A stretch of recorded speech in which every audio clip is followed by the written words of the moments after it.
Welcome to the Health Ethics Commission. And I'm Sheldon Gabon, Chair. And all commissioners who are attending remotely, please identify yourself and identify where you're located in that. I guess what you're requested from anyone else from the public. And we'll do a roll call right now. So I believe we have a form, but let's start with Peter. Here, aye.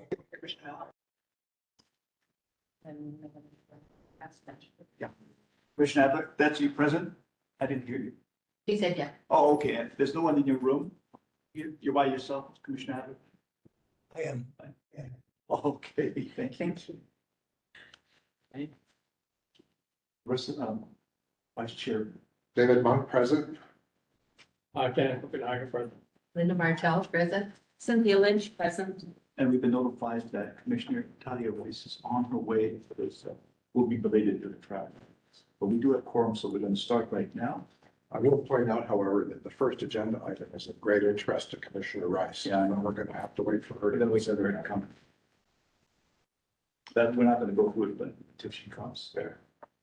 That was my plan, that I think we're going to be taking some other business before. Okay. But before we get started, are there members of the public who would like to identify themselves and plan to testify and address any specific agenda item? Hello?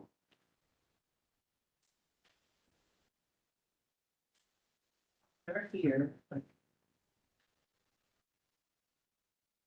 Maybe they didn't hear me. Are there any members of the public who would like to identify themselves and address any particular agenda item?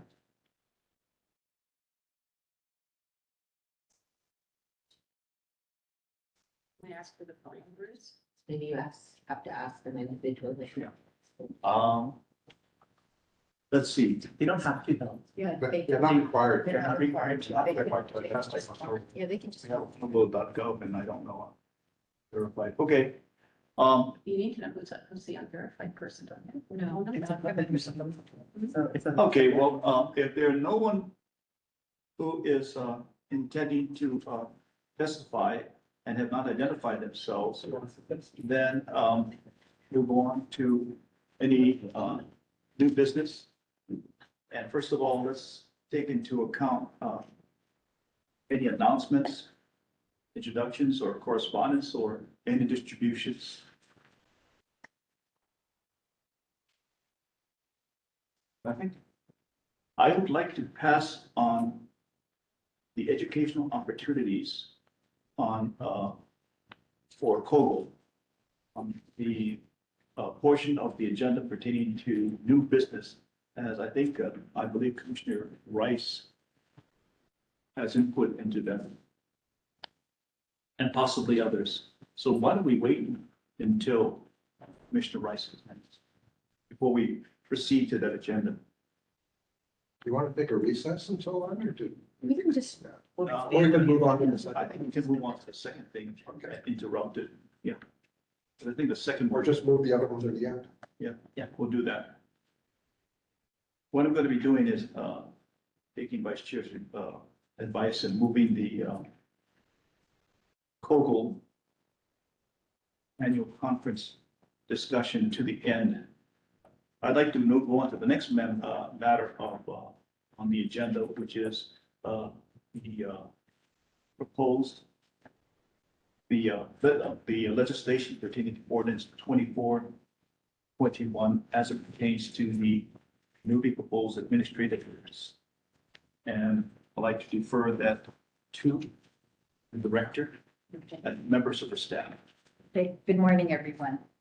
I wanted to provide a little bit of introduction on the gifts law and the rules that you have before you today. Just to provide some context, because I know we have some new members who weren't around when all of this started. We began work on the gifts law around 2020 when the PIG, a Permitted Interaction Group with the Ethics Commission. And the commission undertook a comparison of other jurisdictions that were similar in size or similar for some other reasons. And compared the gifts laws in those jurisdictions, probably about between 8 and 10 of the jurisdictions. After much discussion, the PIG decided on a draft measure, brought it to the commission, which then was vetted by the entire commission, and finally drafted into a bill that was introduced, I believe, in 2022. 2 years later, that bill had still not passed. And in 2022, there's a 2-year life on bills before council. It expired.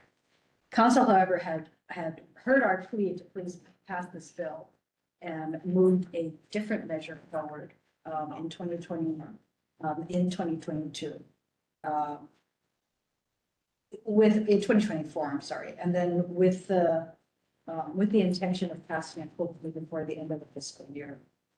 That did in fact happen. They introduced it in April of 2024 and it was passed in June 2024. Mayor signed the bill into law, enacted it as ordinance 24-21. And I think at that time, then Chair Monk and Commissioners Rice and Lynch attended the bill signing. And for the purposes of the new commissioners, I asked if all the commissioners obtain or get a copy of 24-21 because the rules 7-1, the proposed rules reference that.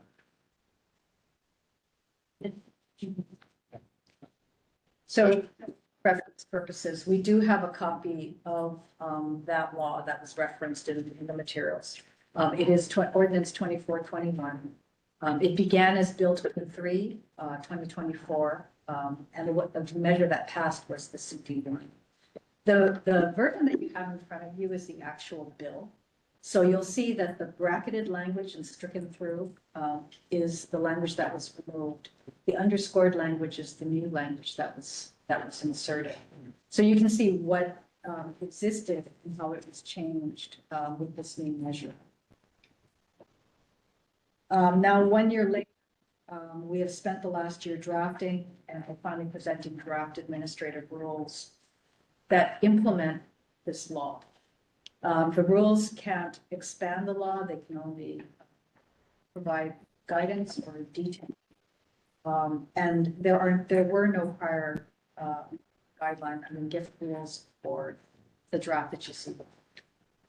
The commission used to rely on its gift guidelines, which were very old, and some advisory opinions which have been released over the years. What this measure, what this draft bills, the draft administrative rules take much of that was in the gift guidelines, the commission gift guide, the advisory opinions, and put them into its which, in a way, that's the law, and it should be a formal adoption of rule.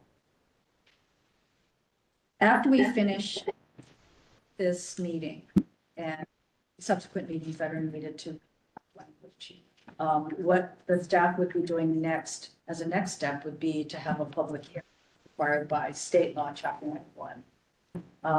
Public hearing has a 30-day notice period. It then is open for public, depending upon what kind of comments come back from the public would then determine whether or not that version of the draft rules could be adopted.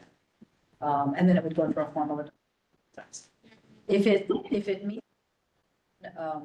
objections or requests for amendment that are substantive in nature, then we would go back to the drawing board on those particular provisions and then bring it back again to the. So it kind of depends on how the process plays. There is a 30-day period though for the before you can hold your hearing. My thanks to the staff for putting this measure forward.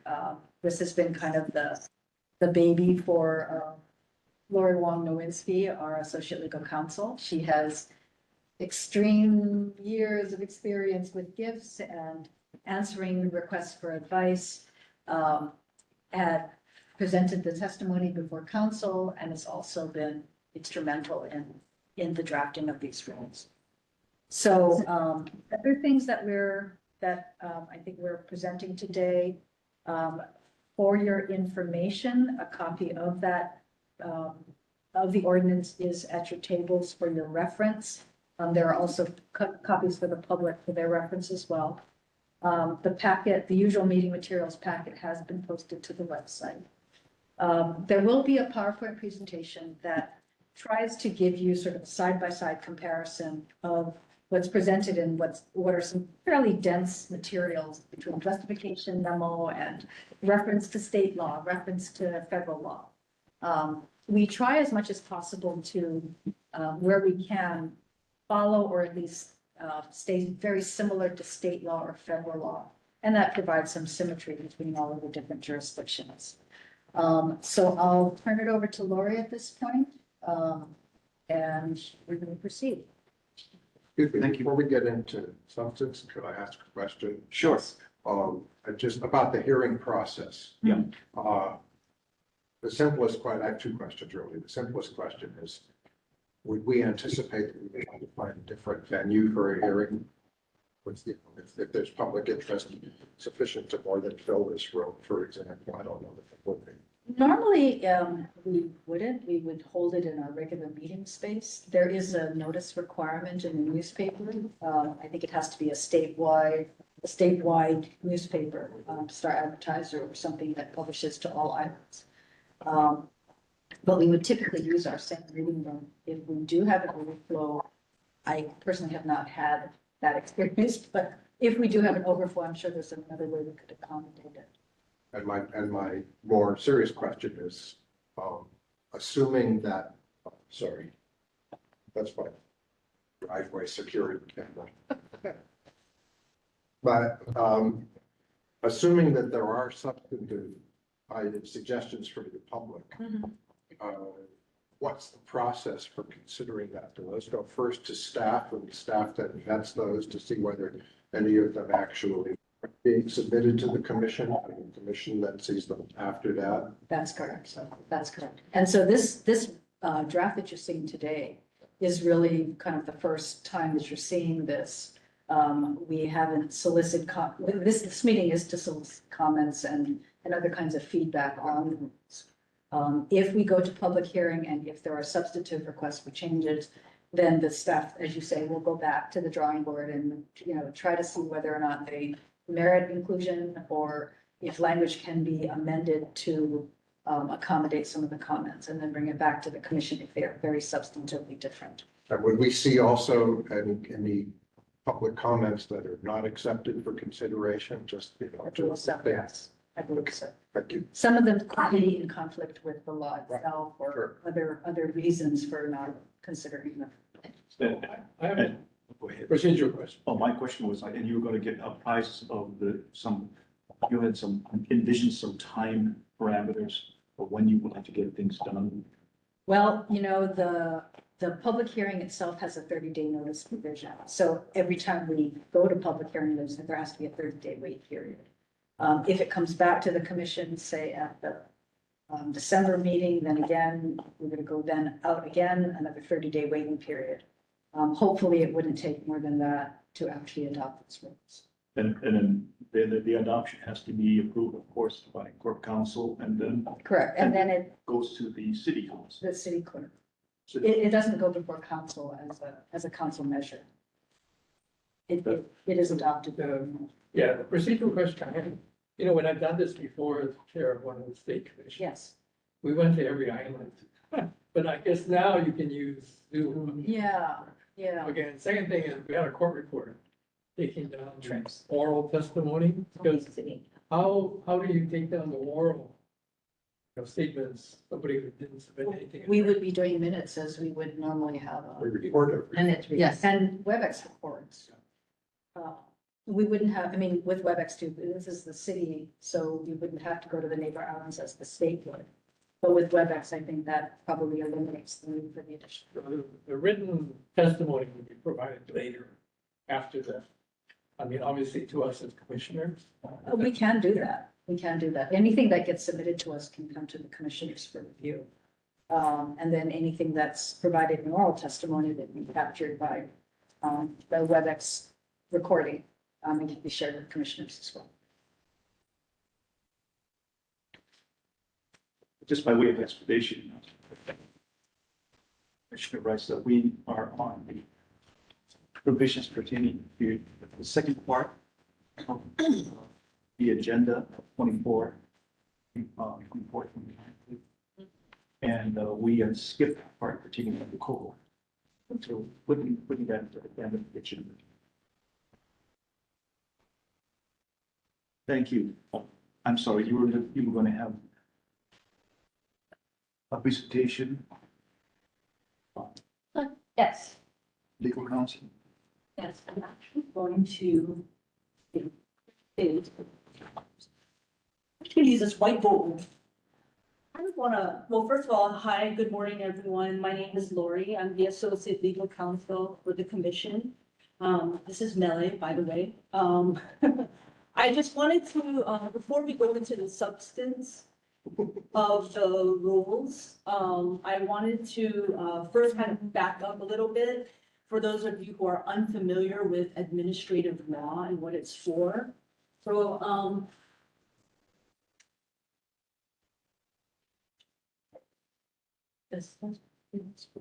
So, so first we have our laws. And that's ordinance 24-21. That's the copy that you have in front of you, right? I think the only thing is, I don't think the members can see the Somebody- writing. Oh, okay. Do you want us to hold it, hold that? It or- is showing Lori, it just might not catch the whiteboard. Oh, But go ahead, if they can't see it, there's nothing much we can do about that, I think. Once presented to you. I mean, I'm sorry? yeah. Can I advise as to whether or not. The fact that one of the commissioners can't see it is a problematic, so I would encourage you not to use the whiteboard. so I'll just explain. So the laws that I was talking about was, for instance, the ordinance 24-21 that you have in front of you. So, why do we need a rule for that? Basically, anytime that you need to enforce or have something where it's a law of general applicability that needs to clarify or implement the law, it needs to go through a specific process, and that's governed by Chapter 91 of the Hawaii Administrative Procedures Act. And so that's what this whole process is, this whole administrative rule process. And so while we did, we helped to enact a law in June of 2024, it's not perfect, right? It never is. What we submitted to City Council is different from what we got back because it goes through the legislative process. And so that's what basically these admin rules are for, is to kind of clarify the law and to provide adequate notice, which provides due process for those who have to comply with the law. And so for us, it's also very important, not just for compliance purposes, but for enforcement. And if we want to be able to enforce the laws, the folks that have to comply with it, they have to have the requisite notice. And so that's what these rules are providing. The biggest change, as Jan had mentioned, from the old law to the new law was basically we added what I call the belt and suspenders approach. Back in the day, the old gift law only had the belt, which was basically you cannot accept a gift if it appears that the gift was intended to reward or influence the recipient in an official act or duty. Now, what we added was a prohibited source provision, which is the belt to the suspenders. So in addition to that first provision, we also added the belt, which is you cannot accept the gift from a prohibited source. And that's if someone has receives finances from the city. So that's a lot of like procurement, vendors, contractors, consultants. And they're supposed to be, they were supposed to have been an automatic no-no. However, there were a number of exemptions that were allowed for these prohibited sources. Okay. Another major feat for the law that we accomplished was we reduced the annual gift per year. The gift cap used to be $200 per source per year. We reduced it to $50 per source per year. So that was another major accomplishment. Okay, so given that additional background, let's go through this chart. Let's see what the differences are between our current law and practice versus what we're proposing. So slide 2 here, you can kind of see Jan made a lot of changes to the chart to change basically the city laws. So the city laws are comprised of the charter, revised charter of Honolulu, revised ordinances of Honolulu. So that's now changed to city charter, city law. Can I ask a question? Yes, Back up, I just want to be sure that it's on the record that this commission is authorized by ordinance to pass any administrative rules. I yes, just wanted to make that reference that, because I had asked, wanted to make sure that any administrative rules that we enact is provided for by ordinance. yes, So that is correct. That's correct. City guidelines and opinions. Now, what you find is past practice is we used to rely heavily on guidelines, which basically summarize a lot of our formal advisory opinions. But the problem with that is that they're not good enough to be admin rules because they didn't go through the process. So technically, they're not really super enforceable. It does provide some notice, but if we really want something that's airtight, that's not good enough. Guidelines and advisory opinions are not good enough. So that's why we can't just continue to rely on guidelines and advisory opinions. Okay, moving on to state ethics laws and rules. Anytime you see a reference to state ethics laws, it's actually referencing Hawaii Revised Statutes, Chapter 97. And the state ethics rules are actually Hawaii Administrative Rules, Chapters 21-7. US laws, we include references to the Internal Revenue Code, which is referenced as US Tax Code, and the Code of Federal Regulations, Title V, based from the Office of Government Ethics, that's referenced as US OGE law. Okay, next slide. Can I interject a little bit? Sure. This is Elmira Sang. I'm the Assistant Executive Director and Legal Counsel. When we say that, these rules are somewhat more specific than the ordinances, when we're looking at rules, as you go through these rules, I do want to remind you that, the ordinances are really general applicability. The rules are meant to be more specific and sort of lay out for people what the commission's interpretation is.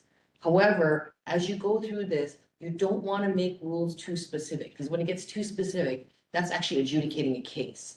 And you don't want to get too specific also, because when you say, and this includes, and you make an enumeration, if you exclude it, that means it's not prohibited or not,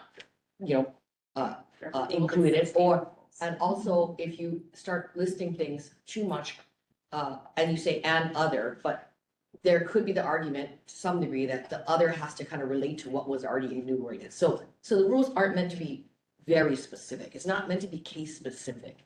It's just sort of providing a little more specific interpretation, telling people how we interpret our ordinances.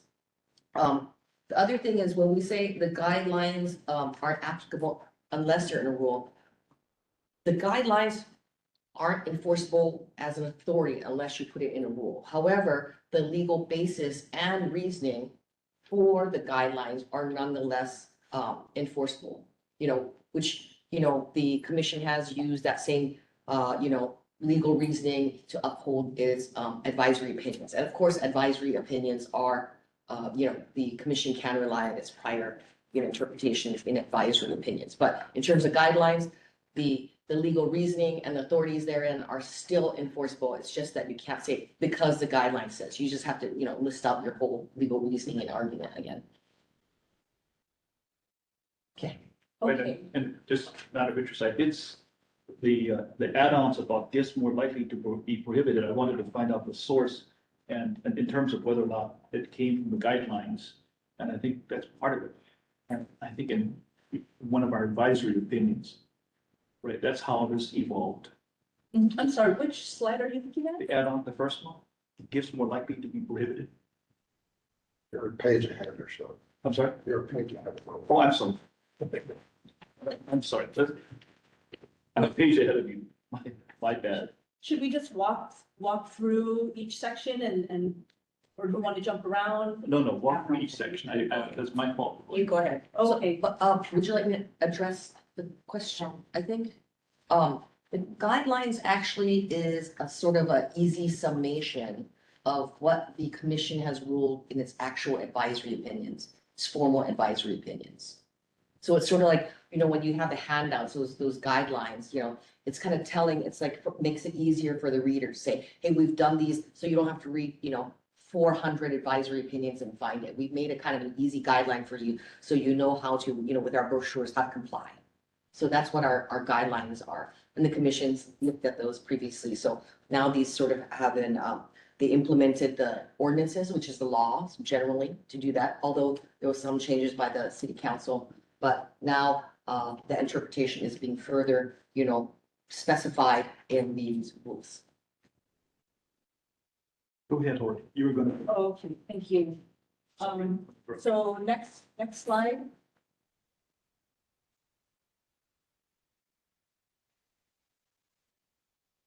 Who's managing slides? I don't know, Erin or? There you are. Okay. So obviously with the scope that we have, there was no scope before because it just didn't exist. So the next slide. Section 7-1-2.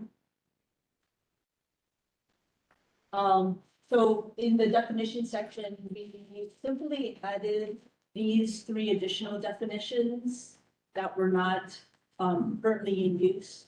And these are specifically because they are mentioned within the rules.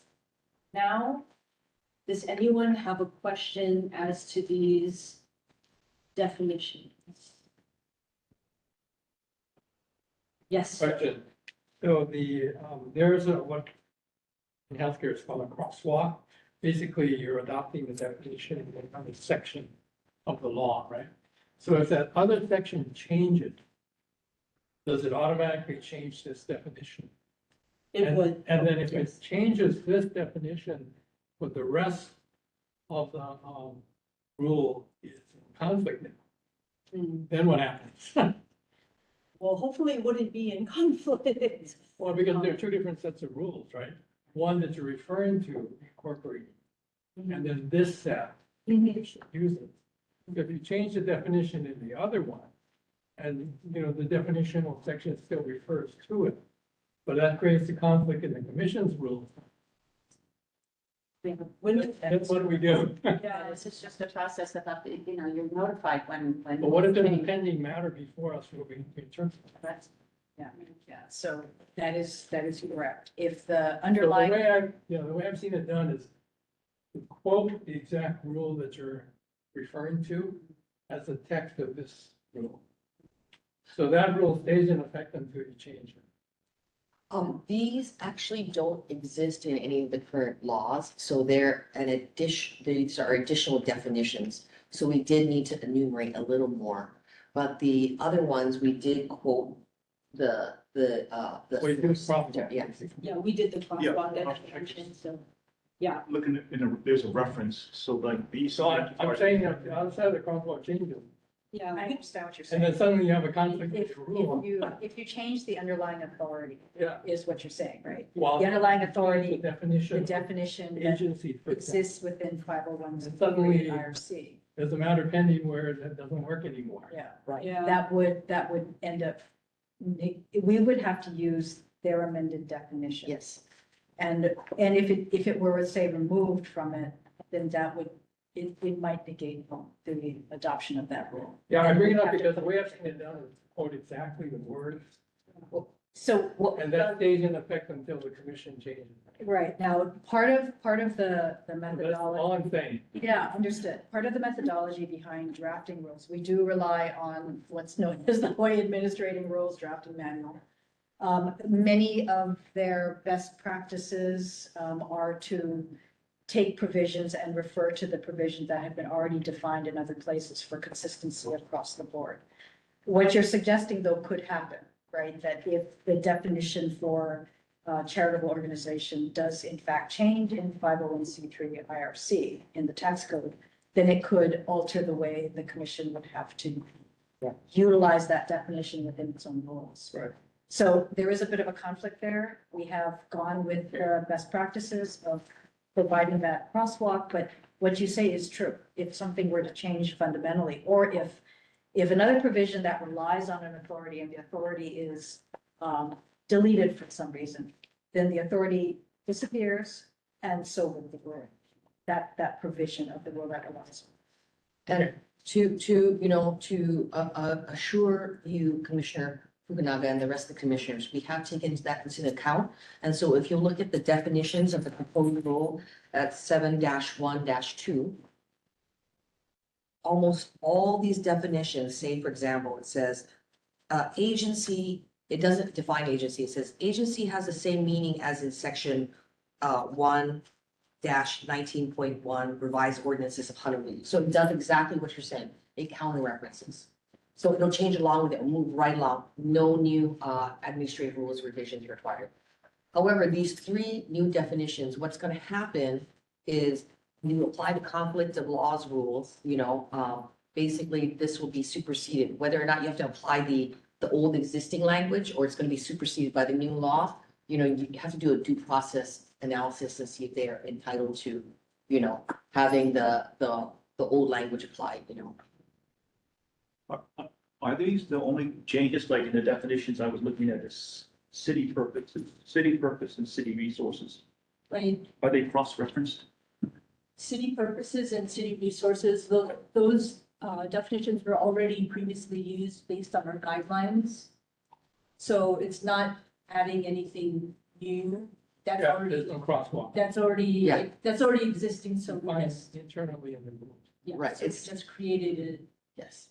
But so these three charitable organization, dependent relative and legislative act, those are the only brand new ones that we are bringing into our universe, I guess, of definitions. And there was no crosswalk to cross from, which is why we can't cross-reference in these three, because they're from our advisory opinions, our former advisory opinions. But the ones that you're talking about, the crosswalk ones, we did kind of go back and forth. It's like whether it was better, whether it was better to just quote it as you're saying, or was it better to just refer back to ROH 1-19.1 where all the definitions were at?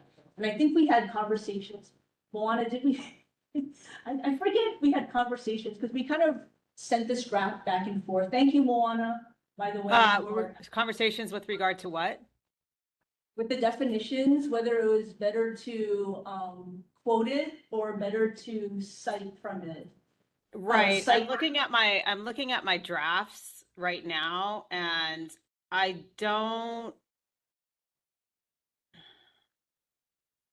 don't see that CORE necessarily had an issue with referring to like the ROHs and such. What we did suggest to eliminate, which is not in the draft before the commission, is the first sentence, which says definitions applicable to this chapter are provided in sections 1-19.1, 1-19.7, and 3.6.9 revised ordinance of Honolulu, and section 1.4 ethics commission rules of procedure. It looks like we eliminated that because it was just seemed repetitive. Other than that, I don't think we had an issue from the drafts that I'm currently looking at. So in addition to putting the crosswalk where we could, exactly for the concerns you raised, we also left in, after discussion with CORE, we left in that general crosswalk, which precedes all the definitions. Oh, So- okay. Sorry, I don't have the final one in front of me. But for these three, there is no crosswalk from which to cross. I think some of the confusion might. We be don't that have any JPOs either. Yeah. We didn't have rules. We didn't have gift rules in the past. If we had gift rules, what you would see is a similar type of document with a Ramsey format, Yeah. like the bill itself, right? It would have shown you bracketed language stricken through to indicate what would be deleted and underscore to show you what people do. But there were no gift rules in the past. So this is a brand new clean document that doesn't show those changes. And But- that might be causing some of the confusion. But, the charitable organization, for example, is by state law as well, not just the 501c3. We do have a definition of what a charitable organization is. By referencing state law, would that solidify the definition? Do you have reference to that? Yes. Okay. Because I think the state law references that same definition for 501c3.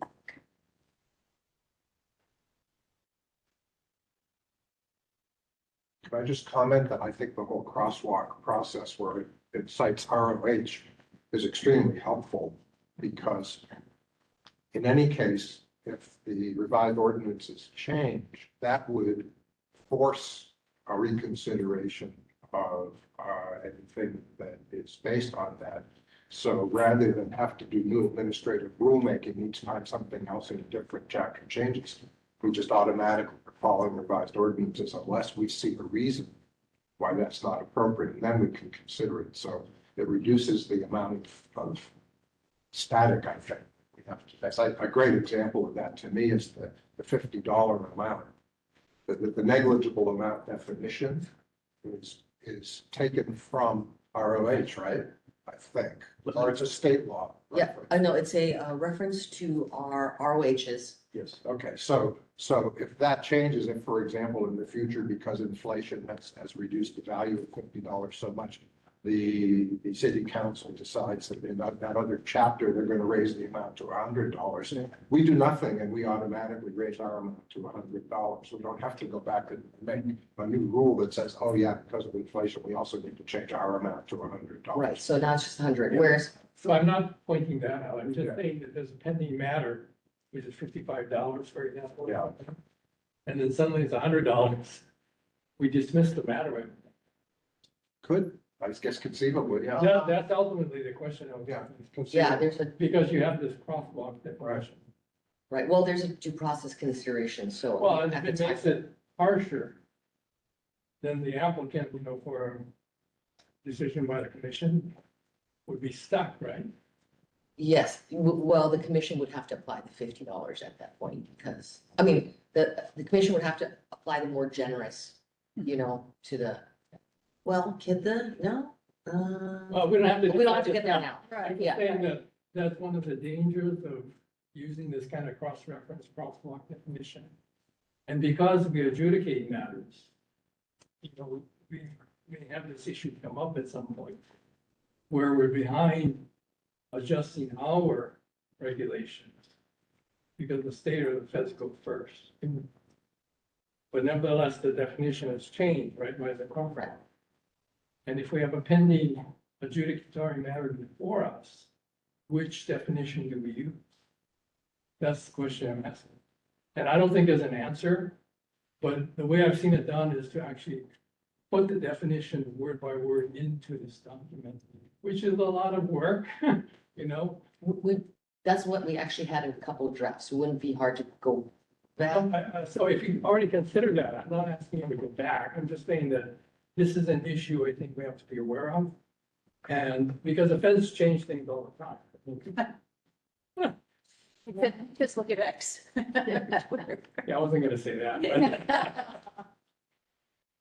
So somebody has to be really up on that, and not get a due process argument made in the adjudicatory proceeding we have before us. and get surprised by, wow, we didn't know that. So it sounds like you guys did your review and made a decision, and that's all I was really asking about. I mean, if there are, issues with the commission, I mean, this is perfect, like just, we can just bring up the issues, have a discussion, and if you folks, want something changed, like, this is your opportunity to let us know before it goes to the public. Well, as long as the review was done and some kind of decision was made based on that, I think that's all we didn't really ask, to be done. And, because being on the litigation side, I tell the client, we can't fix it now. We could have fixed it before, but not in court. And we have to deal with whatever it is that, the document says now. You can't ask the judge to go back and say, well, we should have done it this way. And the same thing would be true for, I like the reference to the state law because I'm sure we have the same definition of dependent relative as we look under the state law, because that applies to insofar as when we do our state taxes. They make reference, they have the same identical reference to dependent relatives. So I think referencing both state and federal give us additional protection. If we look at that. They're not identical. So, yeah, they're not identical initially, but I'm pretty sure they're identical because I remember what it says. That's what it is.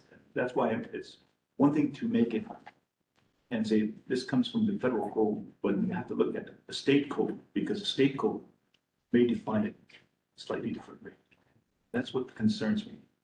Yeah, for charitable organizations, FOIA administrative rules, they do also cite a 501c3, so that's the same.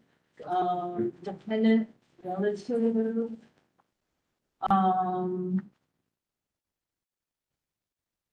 That one, no, that one is just straight up, coming from the Internal Revenue Code, section 152. So there is no state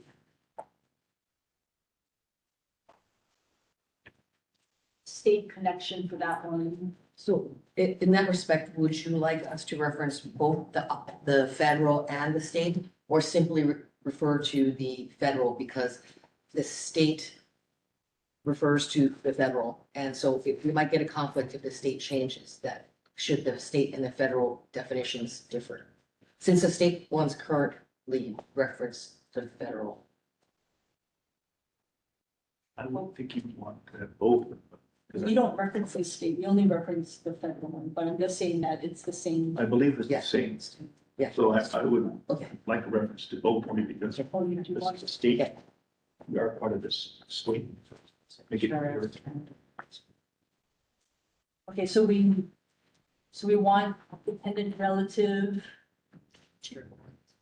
to cite to both FOIA admin rules. And reference the correlative state provisions. State. I think he's looking at HRS, Oh, HRS. HRS and IRS.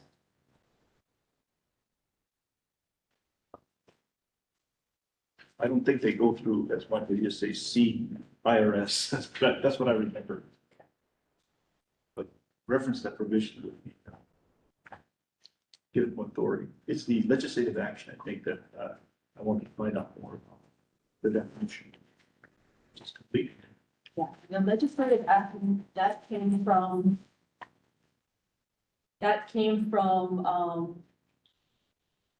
HRS section 97-1. And it also came from FOIA Administrative Rule section 21-1-2. And in the FOIA Administrative Rule, it actually cites to HRS section 97-1. So is it okay if we just cite to the HRS and not the HAR? Yeah, Okay. I would normally cite that. I didn't see the citation, so I was. So, charitable organization.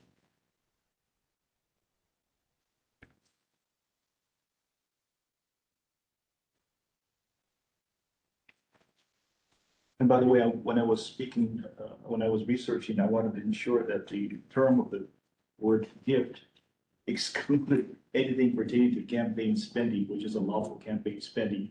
So I had to go back and double check and cross-reference our last year's provision. It does exempt campaign spending. And we don't, because we certainly don't want to be in conflict with the Campaign Spending Commission. And if any such questions come in, we do not advise on campaign spending.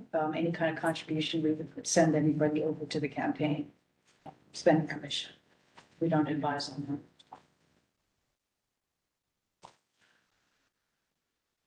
So are you gonna?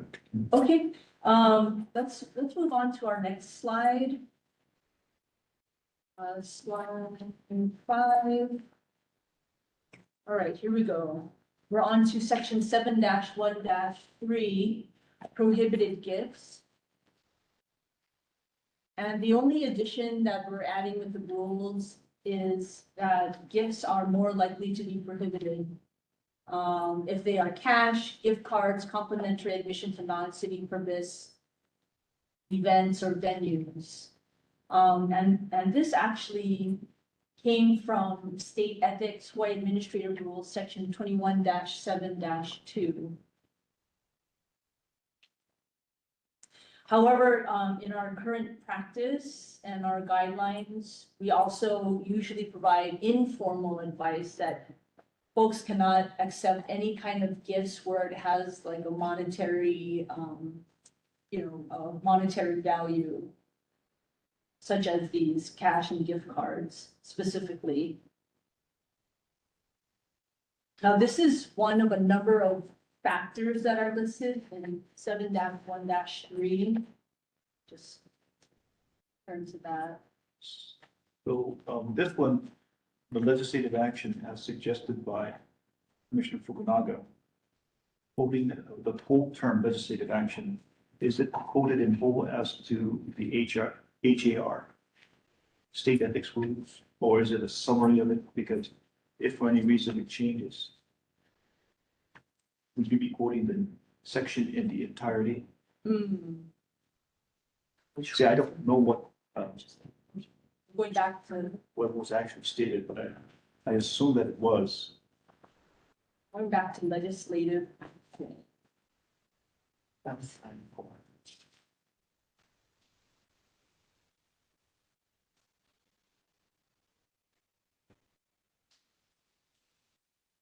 Okay. I can read out legislative action, HRS section 97-1. If you could just tell us if it's, It should, I mean, I believe it's word for word. Okay. What 97-1 said, except it replaces, at the end, proposed in the legislature, it changes that to proposed in the council.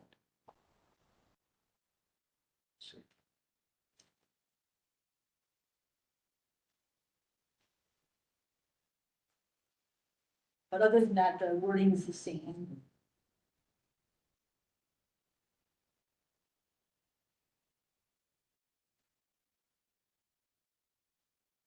thank you.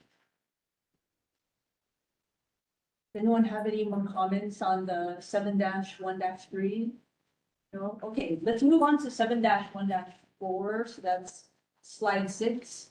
And just one last question on the definition of gifts more likely to be prohibited. Oh, yes. It's consistent with our advisory opinions, our past advisory opinions, and that guideline was done in 2004, right? Correct. I'm referencing the Charles Tuttle guideline. Mhm. Thank you. Okay. Okay, so 7-1-4, acceptable items. So now these apply, remember before, as I was talking about ordinance, the law that was before you and how that one, there was like the belt and suspenders. And the suspenders added the prohibited source portion of the law, where it's supposed to be like, no can accept the gifts. But then there were a whole bunch of exemptions that were allowed for it. Well, basically, section 7- or rule 7-1-4 provides the same list of exemptions to the non-prohibited sources as well. Because it seems to flow logically that if it's okay for prohibited sources, why wouldn't it be okay for non-prohibited sources? Does that make sense? Yeah. Because when we're giving the informal advice, I mean, that's what we end up recommending anyway. You know, and basically it's the same list of exemptions. So that's part A. And a lot of them, you know, gifts distributed by will, gifts distributed by trust, lays, customarily given, the big one was, customarily given gifts that are $50 or less. So those are the types of exemptions that are allowed. So that's subsection A, and then subsection B are examples of gifts in which supposedly no reasonable person could conclude that the gift could influence or reward the city employee. And so that provides examples like grants, scholarships, prizes from contests or events and random drawings that are offered to the public. And the big one on this is the examples of the tokens of appreciation, home baked or homegrown food, coffee, donuts, and banana bread. Now, this would definitely clear up a lot of questions that we have of negligible value. And there's a backstop to this where it still says it has to be such that no reasonable person would believe that the gift was intended to reward or influence. And my question to that is, I had a question to that. No, it said the word reasonable person, Yes, that is brand new, because when I tracked it with Bill 2421, I think it comes from the section pertaining to a city officer shall not solicit, receive through a third party any gift in which it could be reasonably inferred that the gift is intended to do the following. But I'm kind of wondering whether or not, if we use no reasonable person, it might be better to try to incorporate the actual language under 2421, which is where it can be reasonably inferred. You see the difference? I mean, you still have to prove. That phrase is very subjective, using reasonable.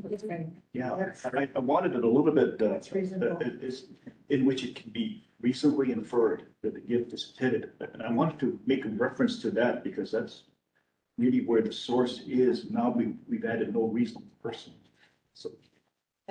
so these were supposed to provide examples where no reasonable person would believe that the gift was intended to reward or influence. So that means that like 99%, it should be okay if you accept the gift. That's what it's intending to do. Well, I Give that. don't object to that. I think using the word in which it can be reasonably inferred that the gift is intended, using the direct action rather than saying no reasonable person would be able to.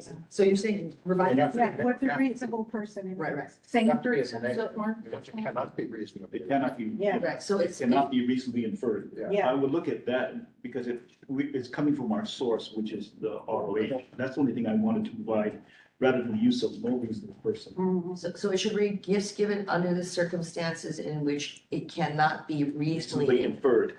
I think that, inferred, or it cannot be reasonably concluded. well, I want to use the word language reasonably. Of the- inferred. Take the action. Yeah. Because, if we're going to use decision interpreting that reasonable for language, you want to have the same language. Yeah. Otherwise, you can't use precedent. Yeah. Then So- you'd have to generate your own, we don't want to do that. So I wonder if you could work the language to include this, and if I'm just referring to this language, because that's where you're kind of getting from the reasonable influence. Rather than no reasonable person. And you're looking at subsection B. Yes. Yeah. Okay. Just to track ROH better. Okay.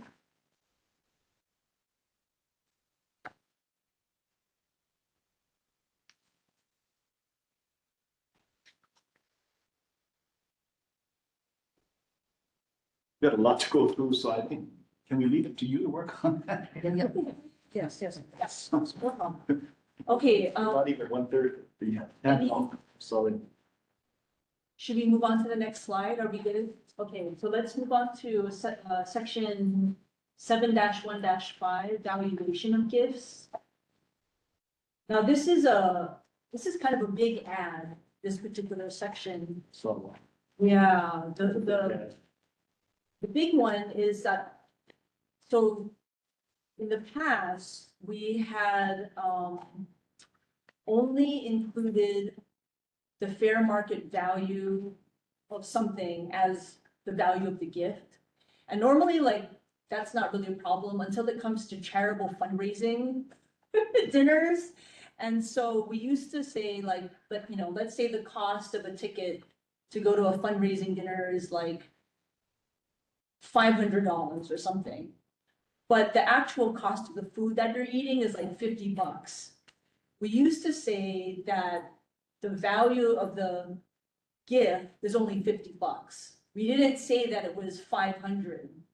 So this is going to be changing that to include, it's going to be the face value of the ticket now. What would a reasonable member of the public pay to attend the event? So it's going to include that other portion. So that's the first big change.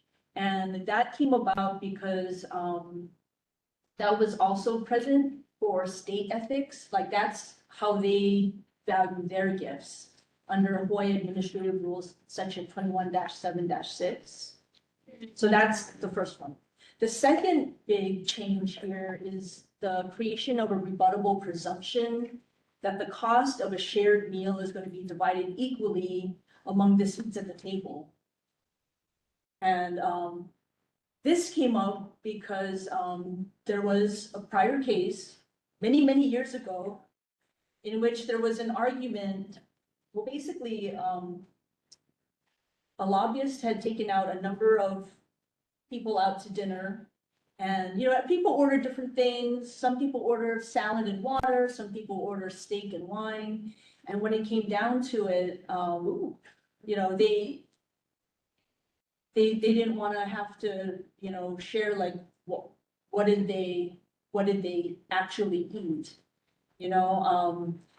Technically, the burden is supposed to be on the prosecutor to prove by a preponderance of the evidence that, that's how much they ate, that's how much the gift was worth. But this creates a rebuttable presumption saying, okay, it was $1,000, there's 10 people at the table, each of you, it's allocated to 100. And then basically it's going to be the person who ate the food, they're going to have to say, no, I only had the salad and the water, and here's my receipt.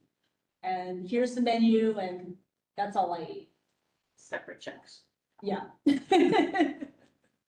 So this came up because it was a problem in the past. So what do you guys think about that? What kind of comments or So what are your thoughts? I'd like a little more clarification on what we mean by a rebuttable presumption.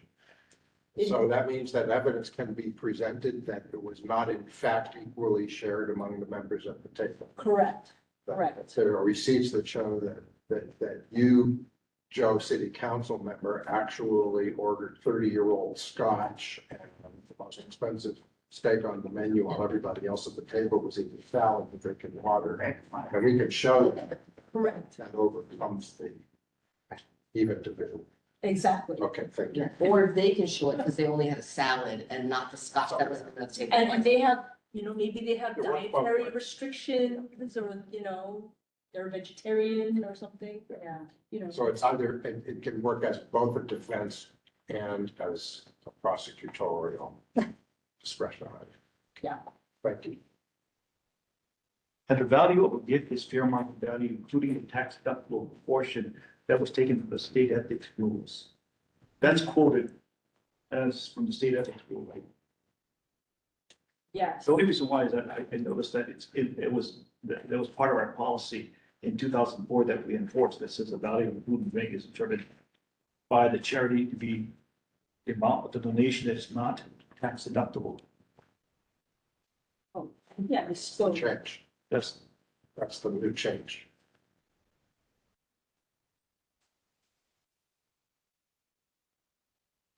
Now it's the full amount Full amount. proposed. And, hang on. So that's what I wanted to reference, like that we're changing the policy.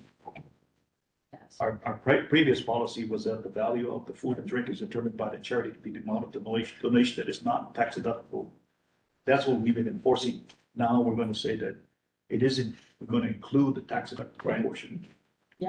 So, the state, their Hawaii Administrative Rules, section 21-7-6 says, the value of a gift is its fair market value, which is the cost that a member of the public would reasonably expect to incur to purchase the gift, including any tax deductible portion. That's consistent. I think the policy reason behind that is, you know, if you want to show up to this fundraiser as, anybody walking off the street, you'd have to pay the full, fundraising ticket amount, which is the amount of meal plus a donation portion, on top of that, And so, if you're gonna accept that ticket, it should be not just the cost of the meal, but whatever the tax deductible portion is as well.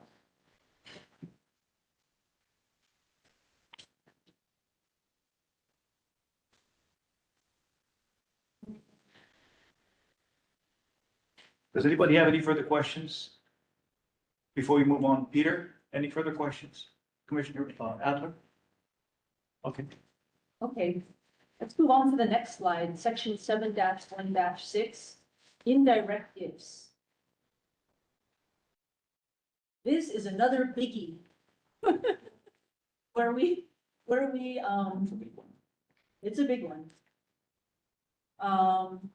The first addition to this is, you're now attributing gifts to a charitable organization based on a recommendation by the city officer or employee. There's another name for this, and San Francisco Ethics Commission, they just did this, and now I can't remember what it was called. I can't either. There's a name for this particular scenario when they're, so for instance, a lobbyist offers lunch to a council member, and the council member says, no, you know what, I can't accept the lunch, but you know what, why don't you make that $50 donation to XYZ charity for me? Can you do that? So underneath our new law, that's a no-no. In the past, that would have been okay, but it might have been a misuse of position violation. It wouldn't necessarily be a gift law violation. So you see now that's how it's different, right? So that's a big one. Right. It may not seem like a big thing, but I think the policy behind that is we're trying to prevent, city officers and employees from sort of blackmailing people from the public or sort of garnering influence by virtue of asking them to fund their pet project or because they're, other benefit they get from a nonprofit. The term is behest To influence. Yes. Lori reference, sorry. Yeah, I think the reference that San Francisco uses is behested payments. Yeah, like a payment on behest on the. Speak up, what is that, Jan? Behested payments Behested. made at a public official's request for a charitable purpose. Yeah, that's what it's meant. Exactly, just that. But actually resulted in some legal action against Yes. officials. Wasn't the Oakland mayor sent to jail over this? I'm not sure if that He happened. did all kinds of things, I heard about it, but, so it's an undue influence essentially. Behested. Yeah. Like, they're making the Sorry. payment. As a reminder, can you please try not to talk over each other in the conference room? It's really hard to hear, and if we have to provide transcripts, which we're going to have to do going forward, or closed captions, it's going to be really hard to do that. Thank you. Thank you. Thanks, Aaron. I have a question. As the chair, there's two references. The state ethics rules and the US OGE law 2630, which part is referenced into the federal law? Okay, so. Because I'm looking at this and I wanted to, is it the consanguine Consanguinity, is that it? Um, Sorry, I can't pronounce it, but I want to be sure. the Fed,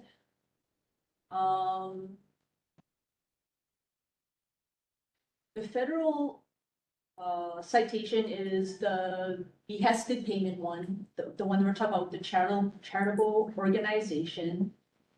And it's also the one regarding the gift to the employee's parent, sibling, spouse, child, dependent relative, or a member of the employee's household because of that person's relationship to the employee. So those are the two that came from the federal law. And that does include the portion pertaining to any relative within 2 degrees of. Consanguinity. Yes. Does it include that? I just asked. Yeah, It's it synonymous. does not include that. State does. State. The state only says a family member. That's what I thought. So we kind of went in between. We didn't want to do 4 degrees of consanguinity, which is the exemption for the wills and the trusts, that part. Because we thought limiting it to only 2 degrees. So basically that's 1 level up and 1 level down. So like, let's say it's me, so it's like my parents and then my kids.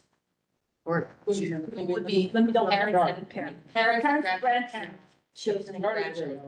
Yes, Yeah, because it's very Sorry. confusing. Yeah, we tried to include the chart so that you could see where Even to in draw the line. Yeah, Would you consider an in-law?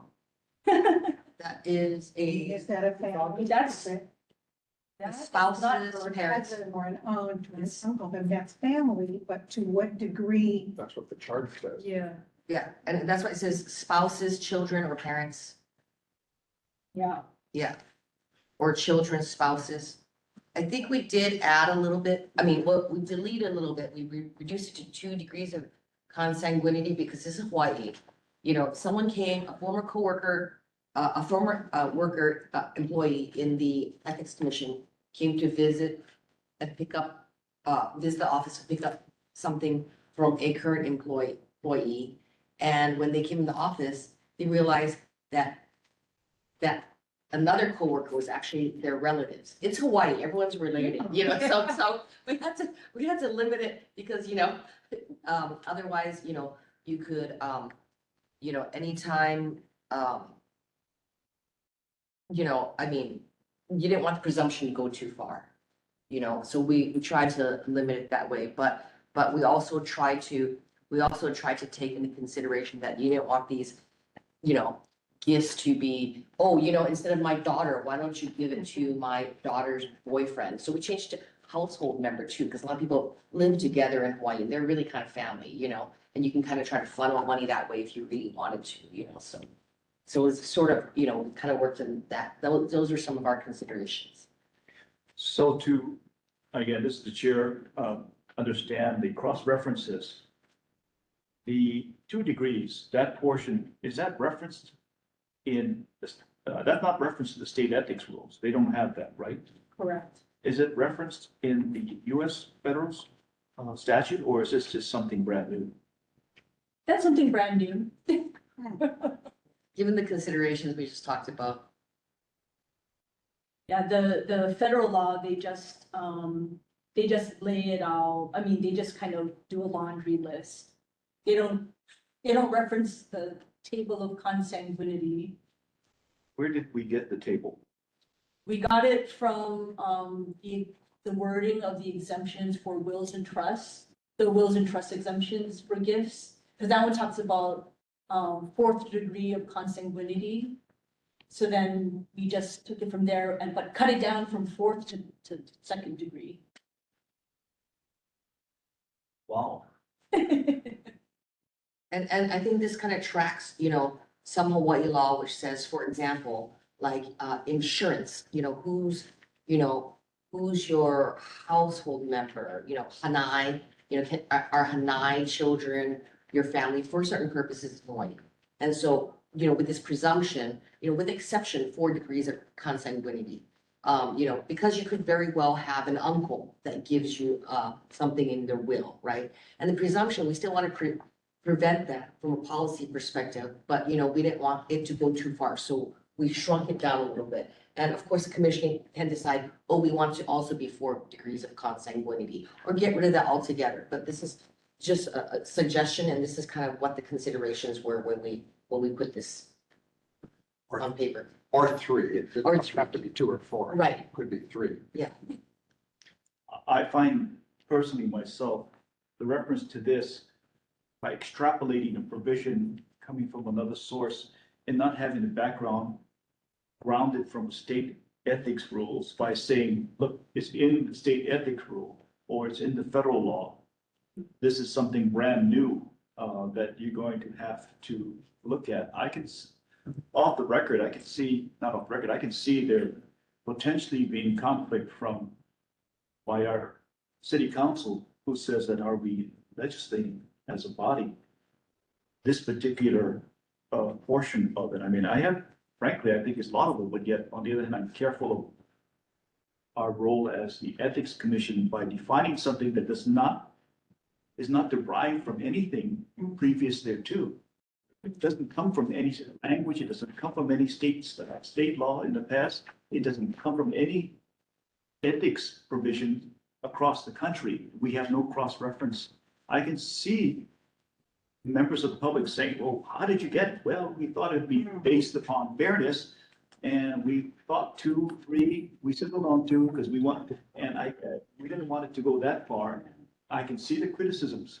I can feel at the public hearing, they're going to say, first of all, getting beyond the term itself and looking at the chart, I can see a lot of complaints and criticism about this when they're not tracking some other proven record or any statute from any state, especially from the state ethics code.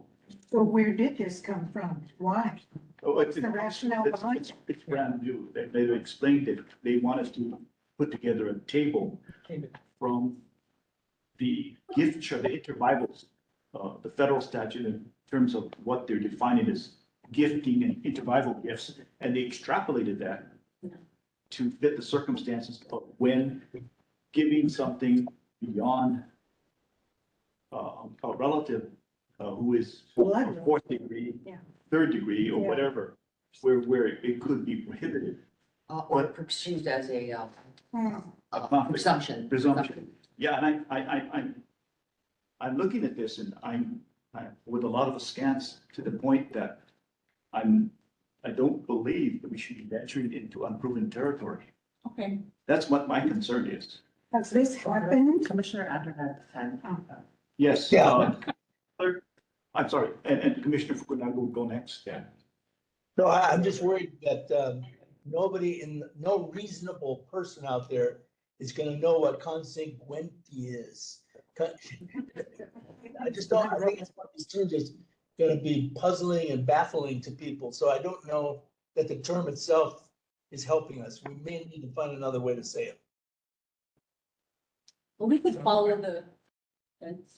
Mr. Chairman. I'm sorry, Commissioner Fukunaga. 40,000 foot view of this issue. Peter, are you finished? Yes. Peter, has already finished? Okay, So sorry. the 40,000 foot view of this issue is you're trying to come up with a proxy for someone who is close enough by relationship, whether it's friendship, genetics, or whatever, as a proxy for having to prove that you're close. Right. In other words, in order to show that the chairman and I are close, you have to get into our minds, right? That's how we look at each other. But if you know he's my first cousin, you can use that as a proxy measure for saying that's close enough. We don't have to go further than use that proxy. So the proxy issue to me is difficult to address anyway, because you're using the proxy, in this case, the consanguinity chart, instead of saying that you have to prove you and I intended the gift be used this way. That's all it's doing. It's substituting one. I can completely understand that. It gives, tries That to. doesn't tell you which way is right. I'm just saying that's why this proxy is being used. Because nobody can get into your mind and say, well, you guys grew up together for 40 years and played together as kids. And did you know he saved his life back in 1942 or whatever? But does anybody? But the fact that he's a first cousin, served as a prime. I would, go ahead, Vice Chair Monk. I had a comment, but I'll wait until you finish. I just want to respond to Peter that, maybe the term is not readily understandable to some members of the general public, but if we tried to draft all our laws only in terms understandable to members of the general public, we'd have to revise all our laws.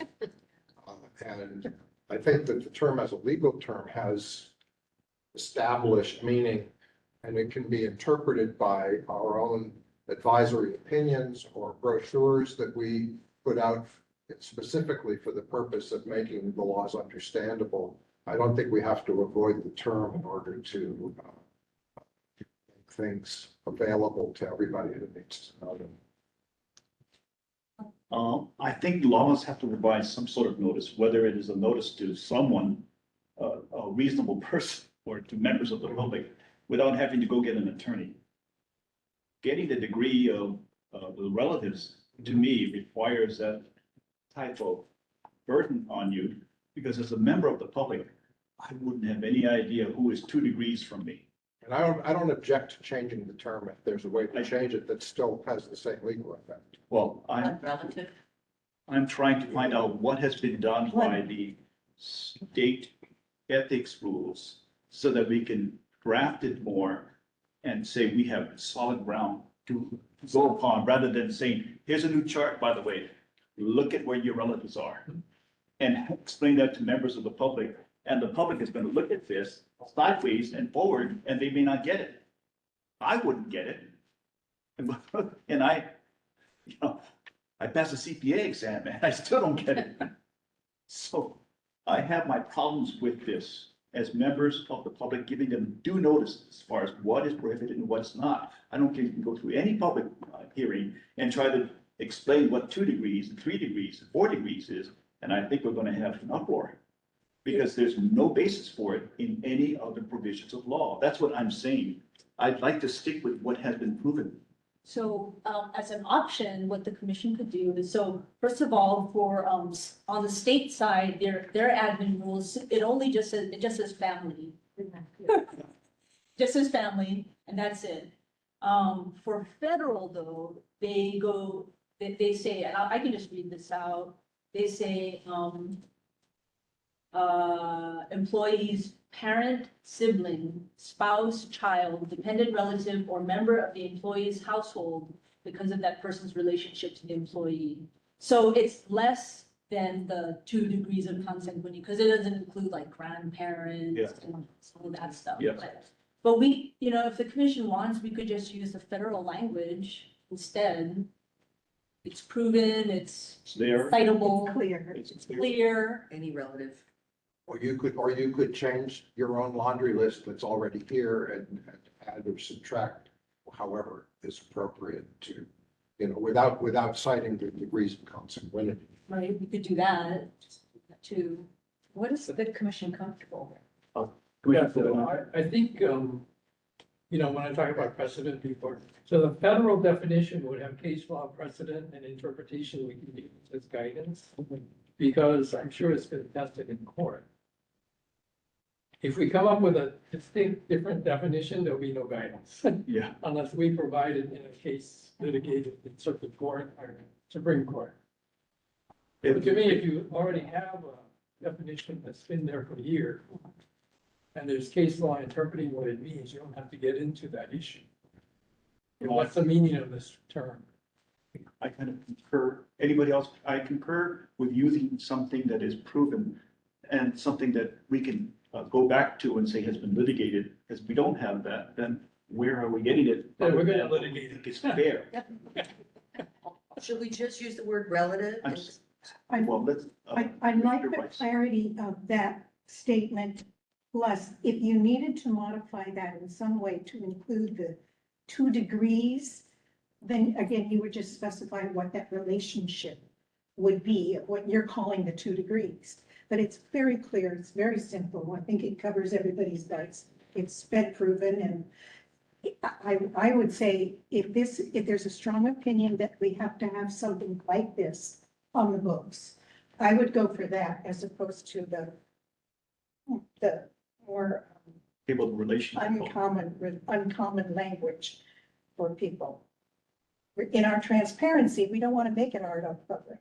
So I agree with you completely on the fact that there's precedent and it's, yeah. So I would just say modify that to include your 2 degrees, and I think you have it covered.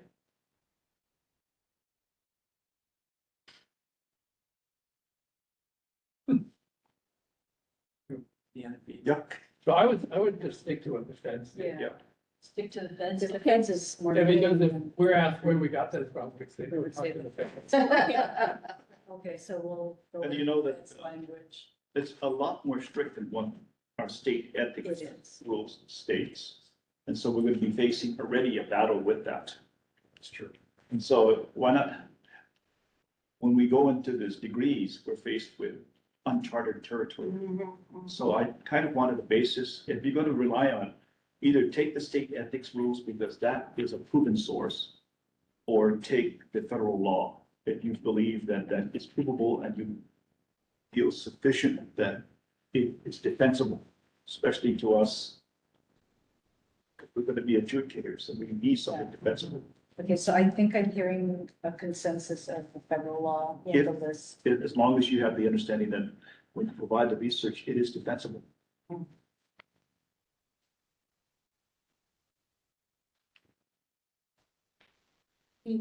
Are we good? And with the understanding that when we go to the public, we'll explain we didn't adopt the state ethics rules because we felt that federal rules were more in detail and we needed to parse this out a little bit better. I think it's a better explanation to the public. It is stricter. It is stricter, but it's one or the other.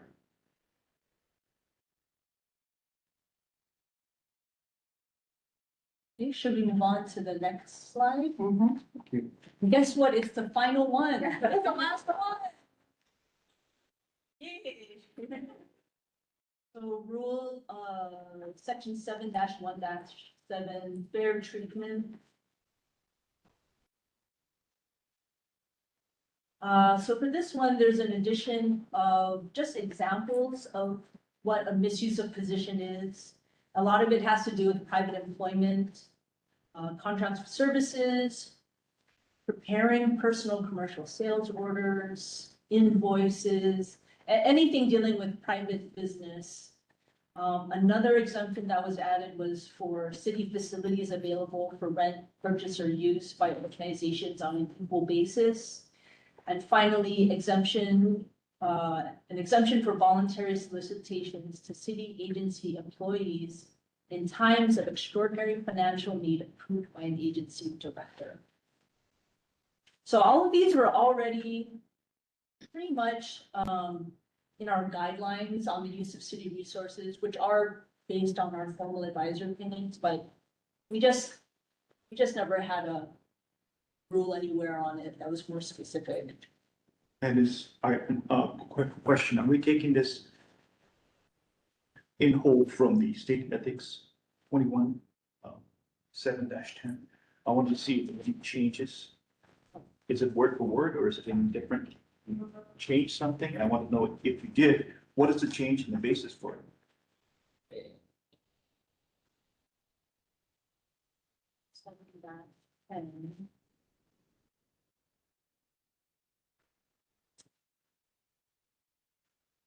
So.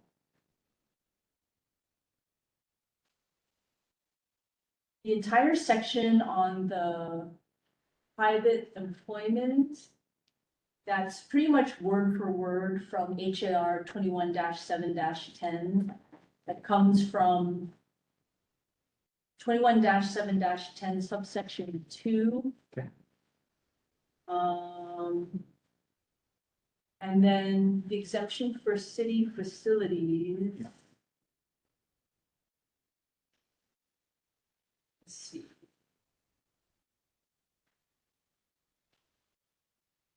Employment,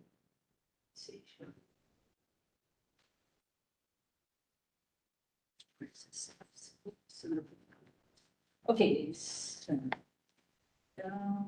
Oh, here we go. Use of state.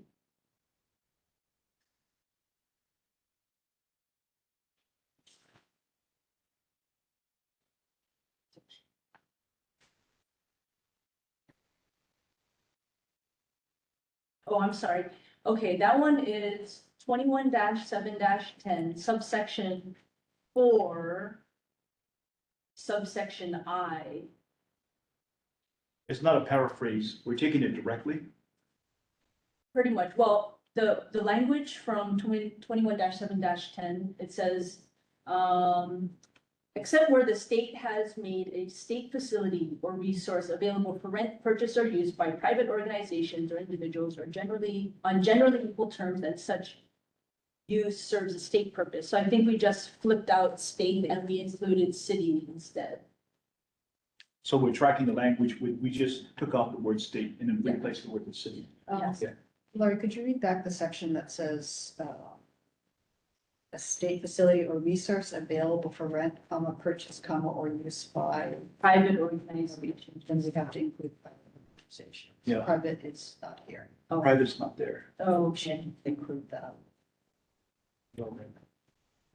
Or individuals on generally equal Equal term term. and such use serves a state purpose. yeah, or Okay. I guess. In city our purpose, case, city yeah. purpose. Yes, okay. I'm just asking if you could track the exact language from say the ethics, because you've cited the laudable purpose of wanting to bring us closer to the state ethics provisions. Mhm. Now, the exemption for voluntary solicitations. City agencies. That one actually comes from our, that one comes from our own guidelines.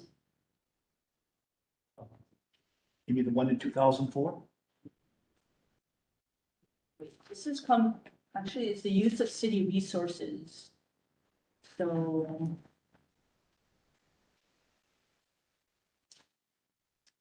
I'm not sure what year that one is. Can you scroll back to slide 2? I don't know, is it on there? The guidelines on use of city resources. Sorry, Erin. 2007. 2007? That's 2007.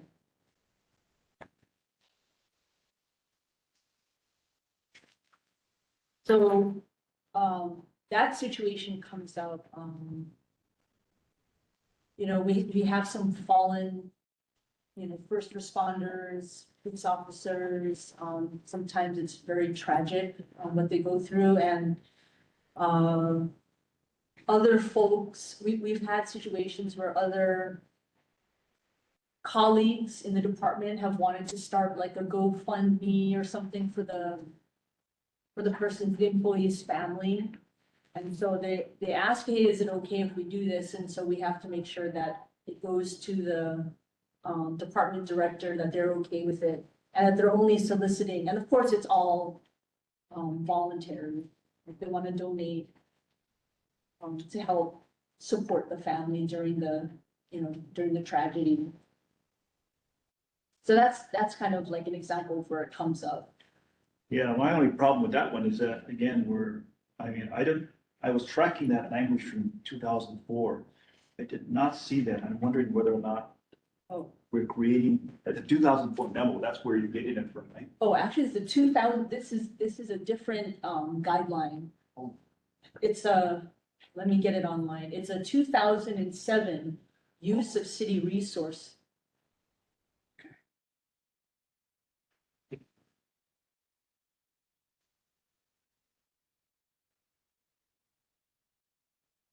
I think the term extraordinary financial need is going to create some ambiguity. Yeah, I think That's my issue. yeah, the instances where this occurs is, as Lori stated, Awful. GoFundMe pages and GoFundMe Like some now. tragic, Often it's a tragic in the line of duty accident, horrific usually, where the use of GoFundMe pages has become prevalent. Most of them- Excuse me, sorry to interrupt, but we've seem to have lost Commissioner Adler, in case it matters. We still have a quorum, which is with an. It does matter, actually. It does matter because if we lost him and he wants to be a participant rather than Yeah. just voluntary leaving, we need to contact him to see if he voluntarily left or if he needs to be a part of this. Suggest that you contact him before we proceed any further. We take the opportunity for a nice break. Yeah, I think a good time to take a break and I'll give you a chance to. I texted him, but I don't know, he doesn't always respond.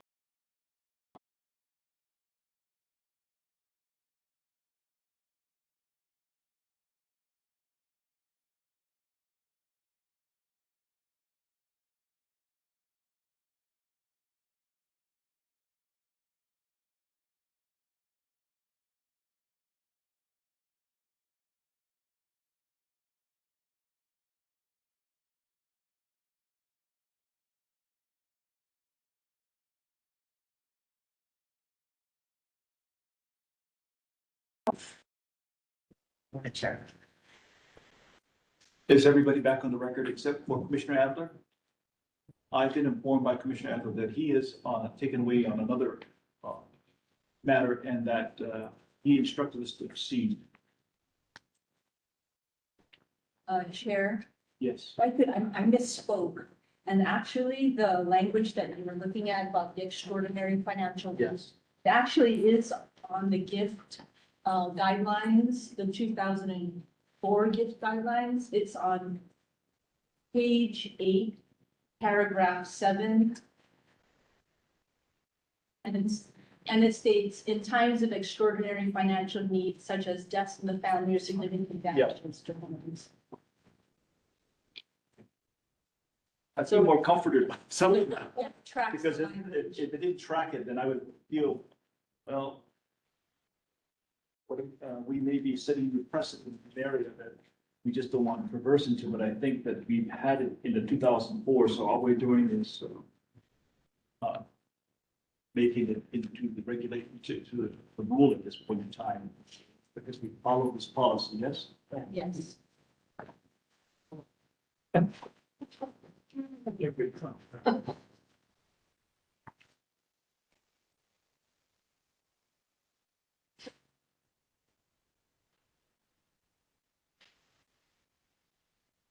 Are there any other questions regarding this section?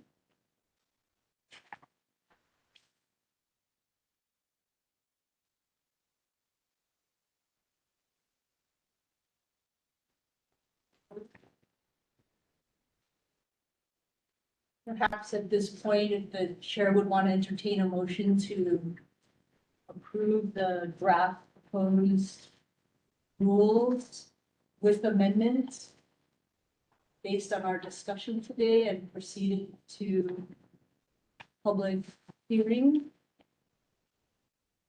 Sure. Well, before perhaps? that, are we through with the discussion? What- If anybody wants to make a motion to do that, we could entertain a motion from either or. So, just a quick question.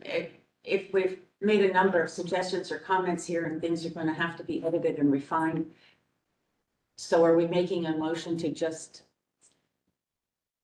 leave it and it goes public, or we're coming back again to snap a revised version? Up to you folks. We can, I mean, if you want, meet again, see the revised version before it goes public. Or you could just trust that staff is going to incorporate what you folks said, and then we could have it go public. If you feel your instructions were specific enough. Vice Chairman, comment or quick motion? Could we perhaps provide the suggested revisions underscored or however appropriately indicated to the draft by email to the commissioners, ask them to respond by email if they have any objection? I know that's not a public meeting, but I'm wondering if, if no one has any objection, that in effect be consistent with the motion. I find problems with that only because I don't like to be dealing outside of the public with respect to communications like that. And I do feel that it will either be drafted as a whole and subject to these revisions, and and trust that it will be taken appropriately, or we come back and see the modifications and to take it up at another meeting and to ensure that the language is appropriate, either or, in my personal opinion. But if somebody wants to make a motion, I'll entertain any motion. I move that the staff incorporates all the changes that were recommended. And at the next meeting that we have, we review what it is prior to a formal decision to accept it. For public. Yeah. Is there, We don't go public until, I second. is there a second? Okay, we have a motion.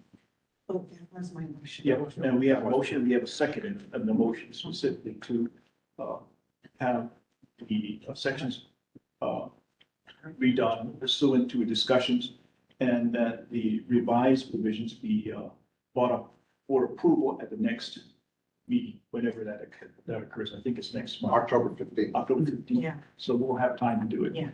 And it's been seconded. Is that sufficient time for the staff to do that? Yes, I think so. Yeah. And we will confer among us to make sure that we have all of the changes. You know, one clarification I is, I think, we should get it back in Ramsey formatting. Which is, you know, Yeah. crossed out and. The brackets. Right. So we'll take that as a friendly amendment. Yes.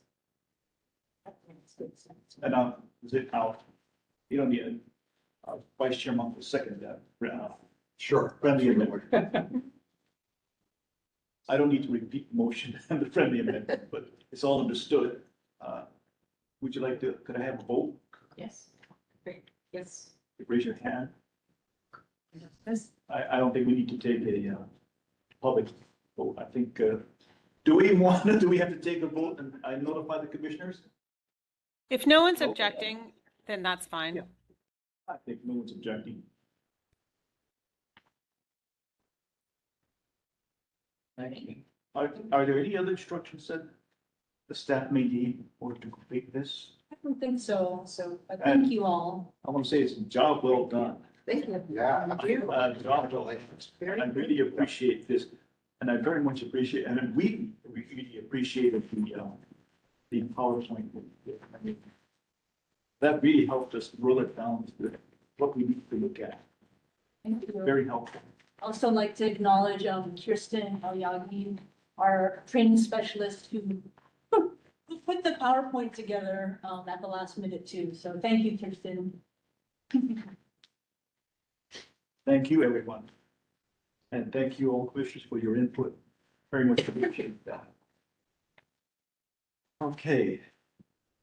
If there's nothing further, we're going to move on to the new matter of business. I believe we have one more thing to discuss, which is educational opportunities for the commission and staff with respect to the 2005 annual COGO event that's going to occur on December 2nd, 7th through 10th. And if I can remember, we did have, at the last meeting, we did have two individuals, Commissioner Rice and Commissioner Martell, who were interested. And I did not speak up at that time because I had a conflict, but that conflict no longer is. My meeting has been postponed, so I'm available too, but I'd like to have further discussion about who should go to this meeting. Unfortunately, we only have one paid spot. And it's hard pressed as the chair to decide who to go, and certainly I can't decide on myself. I think that's out of bounds. So I would entertain a discussion on this particular issue.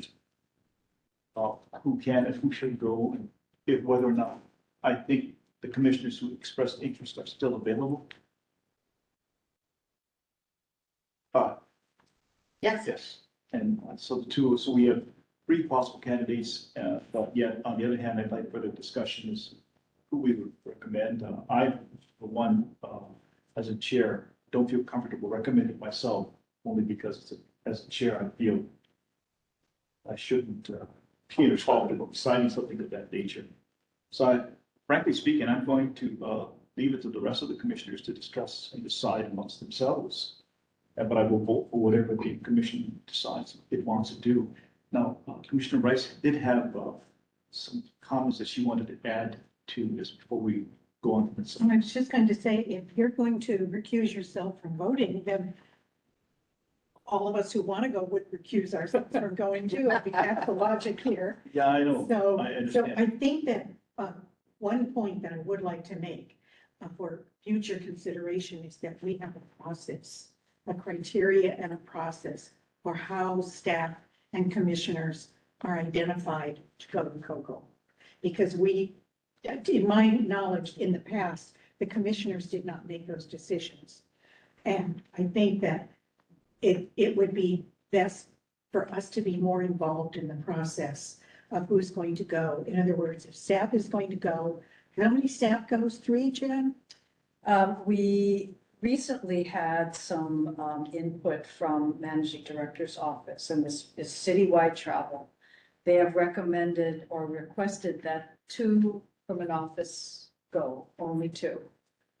Because they want, I guess, more train the trainer kind of thing, right? When you go, you bring back the information. Yeah. We do think we can make the justification that a commissioner plays a different role from the staff go, and we would lobby to have 3 go, and I think that would still be acceptable. So to clarify, you're saying that the MD is suggesting only 2, including commission, Well, only 2, right? but One you know, I staff don't know, commissioner? there wasn't any kind of, Either or. yeah, it didn't say, 2 staff. or Regardless. 2 commissioners, yeah. I think it's worth having a discussion about, why, what is our purpose when we go? What's our function and what do we do? Last year, there was 3 staff that went, I believe. I believe so. And I went on my own dime, except the office paid for my registration. It's an expensive proposition if it's not being paid. I was disappointed that the staff at no point responded to me while I was there, and they didn't show up at mandatory meetings. And that was disturbing to me. I can tell you that the conferences are intense. It's all day, all night. There's no real free time. There really isn't. If I may, yeah. We'll just have- And what I saw the value was that we are visible and we speak about what we're doing in Hawaii because we're so unique compared to all of the continental offices. Some of them have 1 person. That's it. They do everything. They do everything, 1 person. Some, their commissions are paid. They're not like ours. It's mostly all lawyers. Anna is back. I'm sorry. Oh, hi, Peter. Oh, Hi, hi. Peter. Of his president. So- We're discussing, for Commissioner Abbas purposes, we're discussing COGO.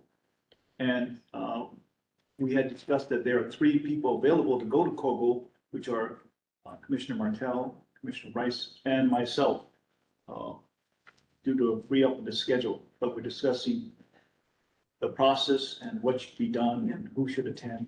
Yeah, so Peter, my suggestion is that in the future, the commissioners make the decision as to who goes of the staff, and that the staff can present to us why they want to go.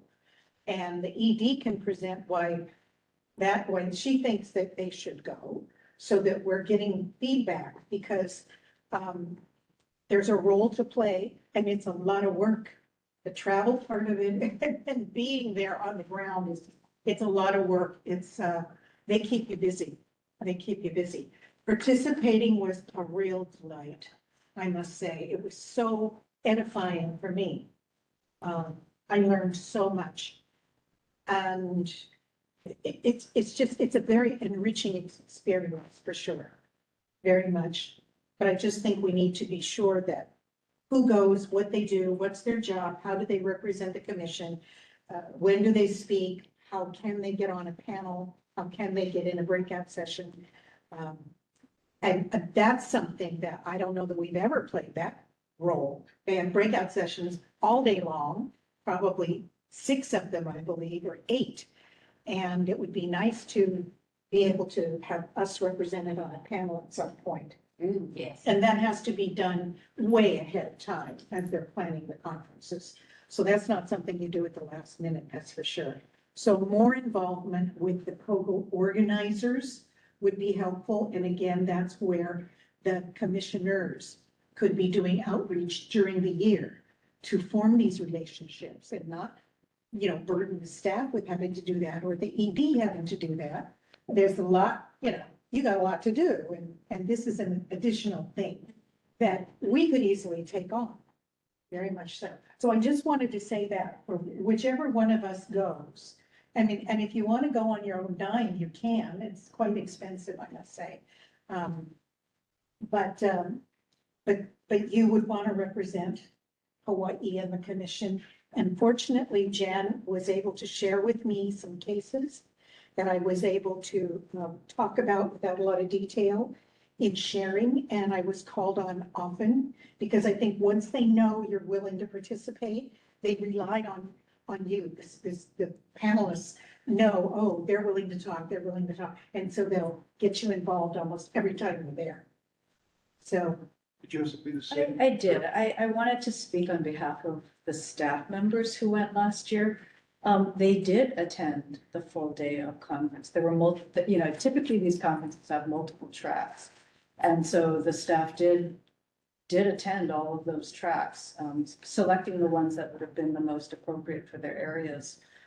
They are required to do a sort of a memo at the end of the travel to describe what they learned, what they're going to implement. Some of the meetings that they may not have been to in the evening were optional, pay your own types of dinners. And those are optional for staff because there is very little per diem to go around to cover some of those meals. Exactly. So some of the dinners or the evening events, they may not have attended, but those are optional. The day events, all of the conference tracks and whatever, they did attend. Every morning, there was a mandatory meeting for the State Ethics Commission and our CNC with staff and whoever was there. We were supposed to check in at 7:30 or 8 a.m. and be there for a morning meeting. And I was there and I did not see any staff. And I also tried to communicate with staff and I did not get responses. And I was disappointed and curious as to, were they instructed not to talk to me as a commissioner or, why didn't they want to interact with me? And it just was peculiar. So My understanding is that they attended. they didn't Different attend the tracks. morning mandatory, Well, everybody else did. let me just interject. I think it would be more reasonable, given the fact that we are 3 months out, to allow the executive director to choose the staff members who are attending rather than getting involved with this late stage. I think at the next COGO meeting or at the next meeting that we have in December, I think we can look upon having a more direct role in that, but not for this particular meeting that is coming up. I think travel plans and things that need to be made are going to be confusing and hard to do, because going to Atlanta, which I have gone many, many times, is not an easy travel. No, it's, That you have to go through many, to get the team to spare in accordance with the requirements. They're going to take many different flights. There's no direct flight, so I would. That was a direct flight, I'm done. It's too expensive. There is, but That's you have to look for the least expensive. 3,000. So the direct flights tend to be more expensive. Yeah, direct to Minneapolis is $2,000. So I would, unless there's a motion, I would think that we would go with the practices of last year, allow the executive director to select who goes from the staff, whether it be her or another staff member as required, as allowed. I agree. Yeah. I agree with that. And so, Jan, have you already made a determination about what staff member you want to send? Myra is attending this year and I intend to step back from it because we're hoping to bring on a new associate legal counsel on board. And it would be a good opportunity Yeah. to bring that person. That along. sounds perfect, quite reasonable. You have the new associate counsel? Not yet. Oh, but you're gonna, We're interviewing, and is that person gonna go with that person you interview? we hope so. Oh, okay. So I was going to say that Tanya did suggest that going forward, we should play a bigger role. And I have to say, as somebody who is still attending professional conferences, yes, they are very intense. And yes, you do need to be part of the planning process in order to be present and noticed. And I think Hawaii gets treated as a foreign country more often than we think by mainlanders. And so it would be nice to be present and recognized. And so if we can be part of panels, there's more an incentive. I know if I were to be presenting on a panel or part of a panel, I could at least write it off on my income tax as a professional activity. And so they're more likely to fund ourselves to go if there's that In the possibility. past, we were more involved, associate. No, I understand that, but we've lost that. So we're just going forward, it would be nice if we could be involved again in whatever capacity that is. And you don't, unless you're part of that planning process and engaged as a former person was, we don't have that, entree into the whole process. So I don't think Tanya was suggesting that for this event, Yeah. you're right, we're beyond the time. And so we need to just make decisions and go with it. But in our next meetings, we should probably have a process by which we engage. We could put that on the agenda for the next meeting. Yes, please. Thank you. We'll put that on the agenda. And, but for this, Yeah, no one's This- questioning that. No one's questioning that. Yeah. we'll let it. We're all in agreement. And I Your can. choice, as far as who's gonna go, for the money will be based upon items. My observation was that we are far more together than most of the commissions on the mainland. We function well. We seem to just be more on top of things. And, urban situations seem to have been the worst and the most difficulty.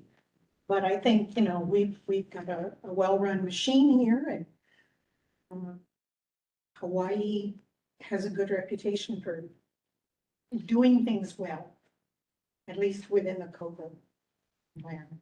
My suggestion for the selection of the individuals who are gonna go is this, that it be decided for two individuals, I will recuse myself and not attend the conference, for reasons that, there's a lot of people of interest. And I'll allow either two commissioners, Martell and Rice, to attend, but that would be selected by, we designate someone to do the selection and to notify them forthwith. That's what I would do. But it could be your suggestion. I don't think we need to vote on that. Kind of form Could I make an alternate suggestion? what would be open, yeah. Okay, having attended myself on my own dime in 2022, I do highly value this conference, and I think it's very much worth attending. Hawaii has had a surprisingly high profile, thanks in part to Lori Wonski's active participation in the past, in the planning and executive functions of the association. And I think it's a good thing if we can continue that. But I think rather than try to determine individual merit among commissioners, worry about things like chairs, possible conflict of interest, we could try a process of favoring seniority without having previously attended. In other words, the most senior member who wants to go and has never previously attended gets to go to the top of the line, followed by the next most senior member who wants to go and has never previously attended, so on. Until all members of the commission who want to attend have had a chance to be funded by the commission. There's a caveat to that, but I appreciate that. However, a senior member may be terming out. So if they go to COGO, then they can't come back and make the contribution from the education that they got at COGO. So that's the only caveat that I see with that is, You want to go, get educated, represent well, come back, continue participation and representation locally, bring back, the brain down. And that's very common because I think that applied to me because my term is expired at the end of December, although I did reapply. And I'm not, if anything's possible, although I did reapply for a second term and I've already put in my application. You'll be, It would be unusual if Yes. it were not. yeah, it would be. I think- So given that, I just wanted full disclosure, but yet on the other hand, I would go with whatever the big percentage. Can I just say something? I volunteered to go only because I thought it'd be a learning opportunity. Yes. But I don't have the background to be on a panel or I'm just learning. I'm new. And may I say this, the conference is big enough that only a small percentage of those participating get to be on panels. Even though there are panels going all day long every day, there were something like 800 people? Yeah. Wow. It's big. Yeah. And contrary, a little bit contrary to what you were saying, Tanya, I found that one of the most striking things to me was not how unique Hawaii is, but how much we have in common with mainland commissions and the issues that they deal with. I think we are unique in our position in not having, the immediate access to interacting so readily with neighboring jurisdictions, whatever. But one of the things that I found most fascinating was to hear from commissions that had similar issues that they were dealing with, but different ways of dealing with them. And anyway, I'll leave it at that. And if I'm not, I'm sorry. We should put it on. I was just going to say, just because you're chair of the commission meetings doesn't mean you have any more power or, your job is to chair us.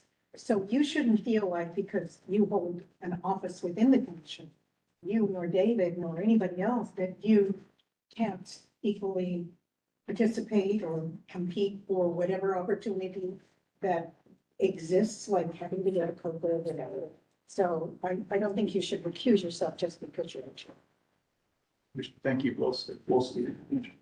So I'm not on the list to go. I don't want to go. Let me preface it by that, because I've been to a lot of conferences.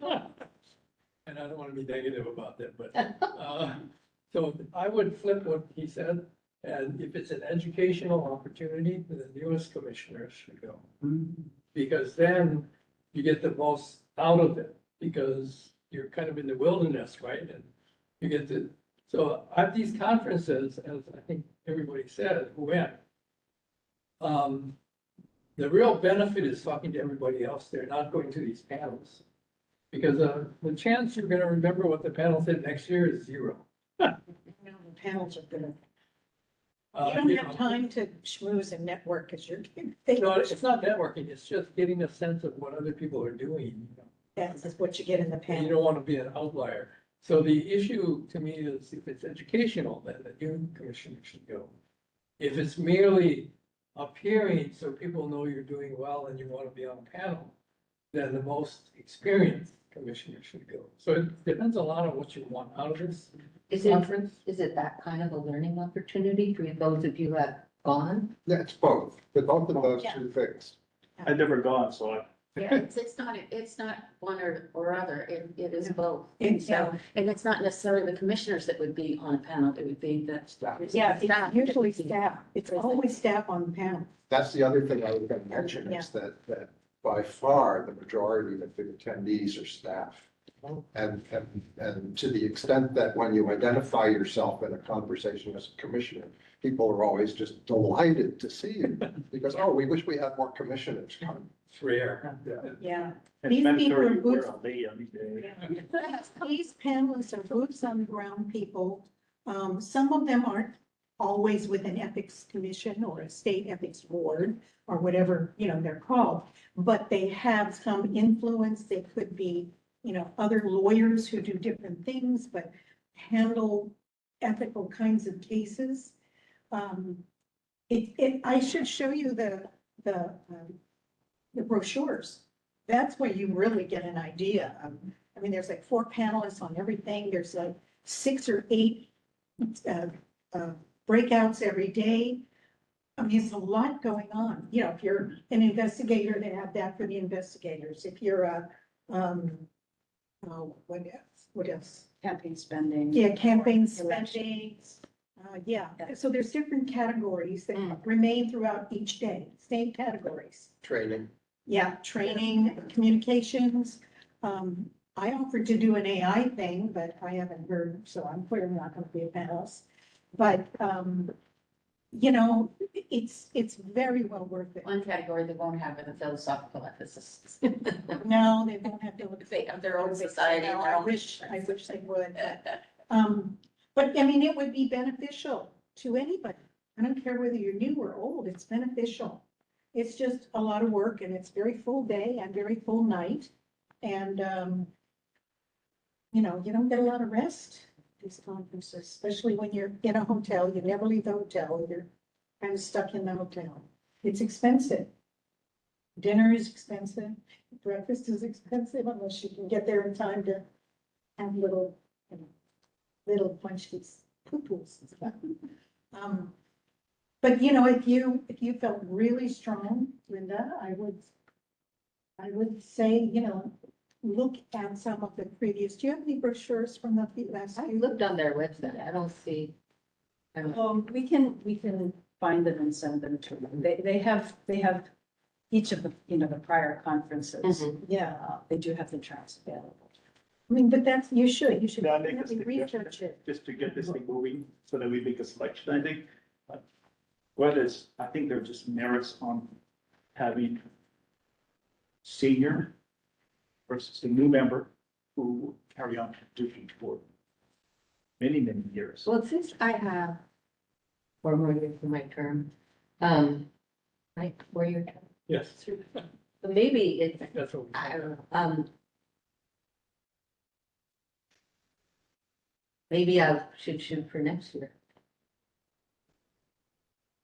And when I have a little bit more background, but although I agree with it. No, I didn't tell him to say that. see, I've only gone through one case since I've been a Indirect. commissioner. And that just was so enlightening. I mean, if you haven't heard a case, you really don't get into the meat of what the commission is doing. So I would love to see Cynthia though. She could make such contribution. Oh, no, I piss everybody off. But Well, you're I not will say- able to go. I will say that, you know, based on feedback that I received from Commissioner, then Chair Mark, when you attended in Montreal. I did speak with one of the program planners and indicated that commissioners felt like, couldn't we have a session? Couldn't we have someone that's from Commissioner Morale? Yeah. And it could be cross commissions, you know, didn't have only one area.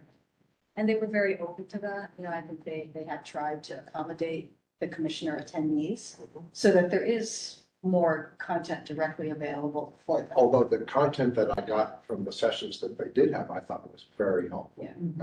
And And the only thing is, I think the Canadians this year may not attend. Is that what I heard, Lori? That the Canadians are possibly, that are possibly not attending because of. Oh, my It's unfortunate because they have very good lobby. Yes. I learned a lot from the Canadians. I have no idea. I You don't. suggestion, because my feeling was that, you know, to get this on the road so that they can select who is going to go and just pull a number. And that's the other thing I was gonna say. whoever gets it, and then that way, we can do this after the meeting and we don't need a vote. And whoever gets it by the lucky number, And who's gonna do that? these guys who are not involved in it, they can set it up, Vice Chair Monk. I think I don't have a I'd be quarter. more Those interested. who don't want to go, vote on those who want to go. No, they don't vote. We just vote it all. You just draw a You're line. just gonna vote. We have pieces of paper and a Yeah. something. You global. split And somebody chooses. Neutral party draws. It's easier that way. Gene. I'll withdraw my, participation for this year and consider going next year. I have a little bit more. Anyway. So.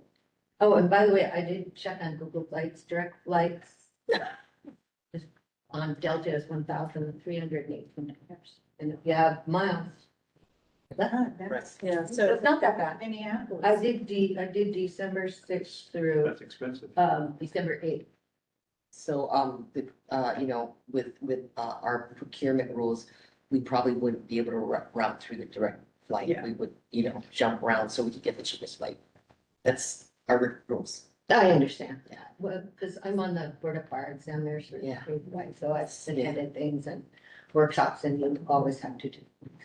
Sometimes all those little hops can equal yeah, just gotta know how to work airfares. Because when I take out nonstop, then it dropped, the cheapest one is 746. Yeah, and our administrative specialist. 2 days. There's a whole series of things that must. It's very occur. arduous. It's very complicated.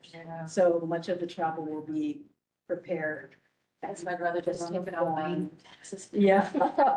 You know, to Can't do that. follow city rules. So So there's not that many. unless we have a consensus to draw a lot, we'll live by that process of, that it would that be fine with you? Sure, yes, you or me. So go ahead, guys, and do what you. If you're, Commissioner Martell, you would like to be part of this. I'll be interested in attending next year. I'll say I'll go. I'm not saying, I'm saying I'm interested in going next year. And next year it's in Denver, just a little bit more. Closest. Yeah, Direct you, flight. there's a direct flight. Many. Like 2 days. That again is not the most. True, I understand. The direct flight to Denver is, that's. I've been to Atlanta 5 times. Yeah. It's an interesting place. I can't drive. I've been long. Has a wonderful aquarium. And it's gonna be cold and it's gonna be snowing. Good. I mean, that's the other thing. It's gonna be cold and snowing. And this, We always do this in December, every year, December. so why don't Well, we if it's just, just the two of you, then we could do a coin flip. We don't have to. just do a coin flip? And I think that, can we do that? Could we adjourn? Yeah. Could we adjourn and then do the coin? flip? Yes. Yeah. I wouldn't want to perform it in front of the public or be. I don't think we have any more public online. Sorry, staff. This is staff. We don't need to keep the staff any more longer than is needed just for the coin. flip. Okay, Just- so we'll That'd be okay. coin flip when we, before we adjourn. No, we- After we adjourn. Okay, so is there anything else we need to discuss before? Hang on. Mr. Chairman, one more thing I want to bring up, Sure. which I sent you an email about. So I don't know if the scope of this commission includes guidance on the use of artificial intelligence by city employees under ethical guidelines. And I just thought I'd bring that up as a possible topic. Absolutely, I can answer that. Oh, it is. I mean, I don't know if there's. the So I city- wanted to discuss, Well, I'm just Okay, bringing it up as a topic to discuss. We can put it on the October Yeah. agenda if you'd like. We don't have it currently on this yeah, agenda. and I'd be happy to present what I know. Yeah, because I've been through about a year and a half now as one of the two representatives from the Bar Association to the Joint Judiciary Bar Artificial Intelligence Committee. And the intensity of the information, and the judges are the ones finding people, right, for these hallucinatory memorandum people are filing. So I'm wondering if, you know, and that's the only reason I bring it up. Yeah, We should agenda. I should put it on the You know what? agenda We should. and Um, have a discussion on the agenda. What? We should discuss it if it's not agendized. Yeah. Oh, if it's not agendized. And maybe Okay. it's just a We part will of- put it on the October And agenda. discuss it. So once we adjourn, I will then tell you. Yes. Oh my God, that's nice. That's good. That it has direct effect on what. All right. Do we have any other business and, to attend to? I'll make the motion. Oh, and before you make the motion, you clear that there are no members of the public and anyone who wants to testify, right? No one's And Commissioner Adler is still there?